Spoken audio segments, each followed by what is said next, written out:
This is Union Glacier Camp, a remote field camp in the heart of Antarctica.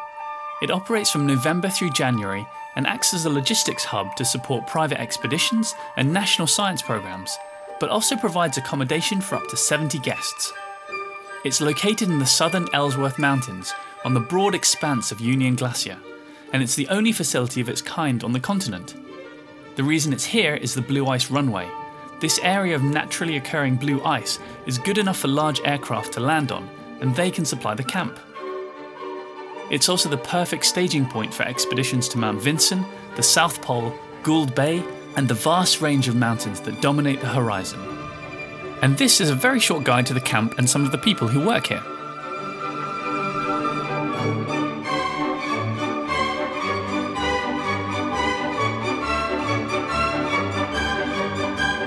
The camp is set up from scratch each year and is roughly this big.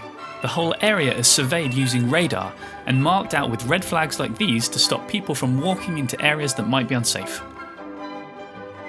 My name is Tim Hewitt. I'm the Field Operations Manager here at Union Glacier Camp. Tim works in the operations office. It's where all the important operational meetings are held. It's also home to the travel safety team, the meteorologists, and next door is the comms office. The radio mast improves communication signal, and from here you can speak to nearly anyone. There's no internet here, unfortunately. But there are phone booths for calling family and friends. Yeah, I'll hold. You can buy phone cards from the guest services. These are the clam tents. 2 people can sleep in each of these tents. They're guest tents. We have about 35 of them. Each clam tent is named after a polar explorer. This is the staff tent area. Each staff member gets one. We have about 70 of them. This is where the doctor lives.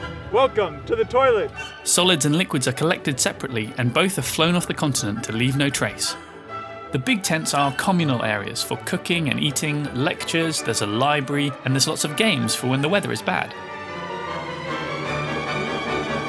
Now this part of camp is known as Mechland.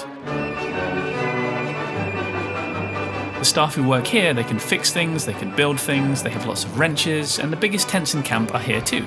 We call it the cathedral, just because it is the biggest tent.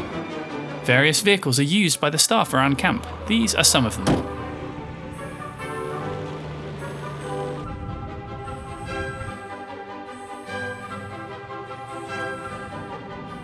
Most of the big vehicles run off jet fuel, but electricity in the camp is provided by solar power. Charge any devices in these power cubbies that Joe designed, and come here if you don't feel well and want to be examined by a doctor. These are the showers. Snow is melted to make hot water. Fill up your bucket. If it's too hot, add a bit of snow to cool it down. Flick this switch after you put the hose in the bucket, and hey presto, you can smell great again. Oh good, right now the shop is about to open. Welcome to the shop. We sell t-shirts, hats, mugs, toys, stickers, magnets, buffs, bags, baby clothes, maps, hoodies, bottles and jackets. You can't get these things anywhere else in the world, by the way. I'll take it. Fresh food and drink arrives at the camp with every flight from Chile. It's all stored here. This is the chiller box. And there's a huge variety.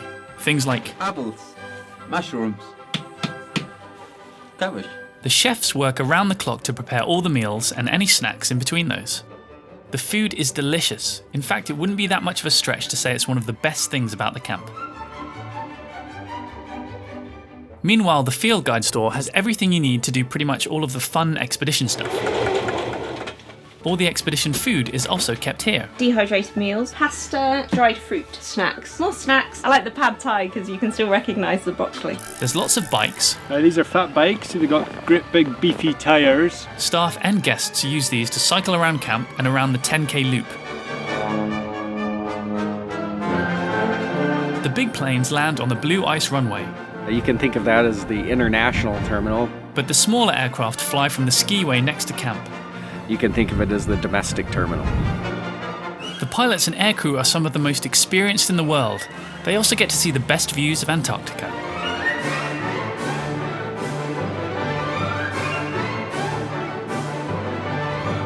Guests come from every part of the world to stay at this camp, to explore Antarctica and visit some of the planet's most incredible sights and amazing places. But they're also staying in one of them. At the end of the day, there's nothing like Union Glacier. Thanks, Tim. What else is there? Volleyball. Skydiving. Skiing. All sorts of electronic things. Yoga, stretching, calisthenics.